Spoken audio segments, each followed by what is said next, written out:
Morning बच्चों।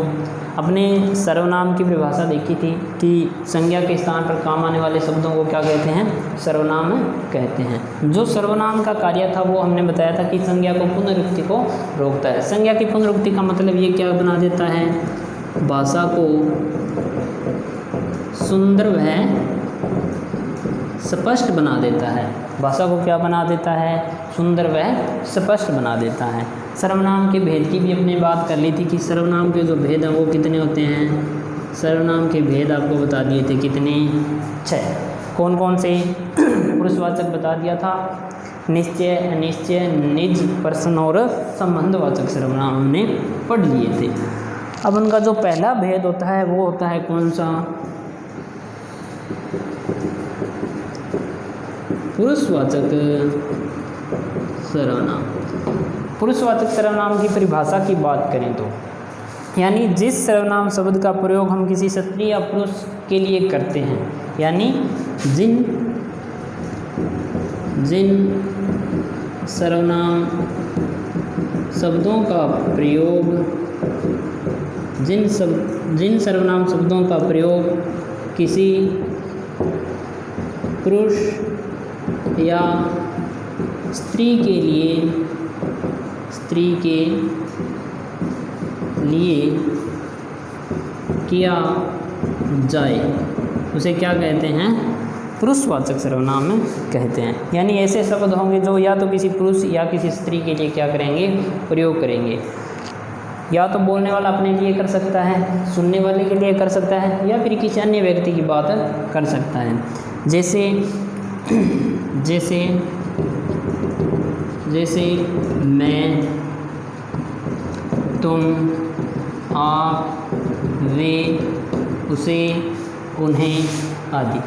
ये जो ऐसे शब्द हैं वो क्या कहलाते हैं, पुरुषवाचक सर्वनाम कहलाते हैं। पुरुषवाचक सर्वनाम की बात करें तो पुरुषवाचक का भी आगे चलकर क्या हो जाता है, 3 भागों में विभाजित हो जाता है। आपसे पूछ ले कि पुरुषवाचक सर्वनाम के कितने भेद होते हैं, तो पुरुषवाचक सर्वनाम के कितने भेद होते हैं, 3 भेद होते हैं। पहला जो इसका भेद होता है वो है उत्तम पुरुष। उत्तम पुरुष का मतलब ये है कि जब भी वक्ता का मतलब होता है बोलने वाला, कहने वाला, जो अपनी बात कहता है या जो अपनी बात बोलता है वो क्या कहलाता है, वक्ता कहलाता है। जब भी वक्ता सर्वनाम शब्दों का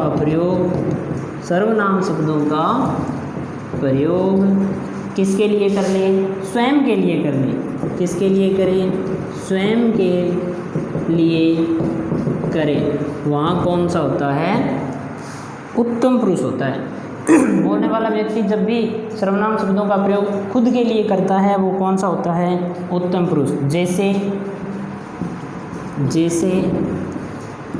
मैं, हम, जैसे मैं या हम। मैं शब्द का प्रयोग भी अपने लिए करेगा, हम शब्द का भी प्रयोग अपने लिए। जैसे मैं खेलने जाऊंगा, हम घूमने जाएंगे। ये ऐसे शब्द हैं जिनका प्रयोग वक्ता स्वयं के लिए करता है। वक्ता का मतलब होता है बात को कहने वाला। जो दूसरा इसका भाग होता है वो कौन सा होता है, मध्यम पुरुष। जो इसका दूसरा भाग होता है वो होता है मध्यम पुरुष। यानी जब वक्ता सर्वनाम शब्दों का प्रयोग श्रोता के लिए करे। यानी जब भी वक्ता सर्वनाम शब्दों का प्रयोग किसके लिए कर ले, श्रोता के लिए। श्रोता का मतलब सुनने वाला, यानी जो उसकी बात को सुन रहा है उसके लिए जब भी शब्दों का प्रयोग करेगा तो वो कौन सा कहलाता है, मध्यम पुरुष। मध्यम पुरुष जैसे तुम, आप, तुम लोग आदि। यानी तुम एक वचन के लिए किया जाता है, तुम भी एक वचन के लिए आता है, आप अपने से बड़ा कोई है उसको संबोधन किया जाता है तुम लोग, यानी बहुवचन के लिए किया जाता है।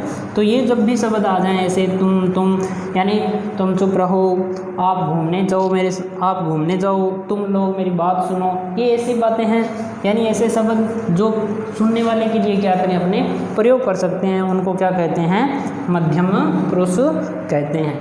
जो इसका तीसरा और लास्ट भेद होता है वो होता है अन्य पुरुष। क्या होता है तीसरा इसका भेद, अन्य पुरुष। जैसे नाम से ही पता चल रहा है कि जब बात को कहने वाला किसी तीसरे की बात करेगा, एक तो बोलने वाला होगा, एक सुनने वाला होगा, वो दोनों मिलकर किसी तीसरे की बात करेंगे तो वहाँ पे कौन सा होता है, अन्य पुरुष। यानी जिन सर्वनाम शब्दों का प्रयोग, जिन सर्वनाम शब्दों का प्रयोग किसी तीसरे के लिए किया जाए वहाँ पे कौन सा होता है, अन्य पुरुष होता है। जैसे वे, उसे, वह, उसने, उन्होंने आदि। यानी ऐसे शब्द हैं जिनका प्रयोग हम किसके लिए करेंगे, किसी तीसरे व्यक्ति के लिए करेंगे। जैसे उसने बताया था, उन्होंने मुझसे कहा था, वह उस घर में रहता है, उसे जाकर बुला के लेके आओ। ये ऐसे शब्द हैं जो क्या है, जो अन्य व्यक्ति के लिए प्रयोग किए जाते हैं, इसीलिए इसमें कौन सा है, अन्य पुरुष। पुरुषवाचक सर्वनाम के 3 भेद कौन कौन से, उत्तम, मध्यम और अन्य। बाकी जो है नेक्स्ट भेद वो अपने पढ़ेंगे कल। धन्यवाद।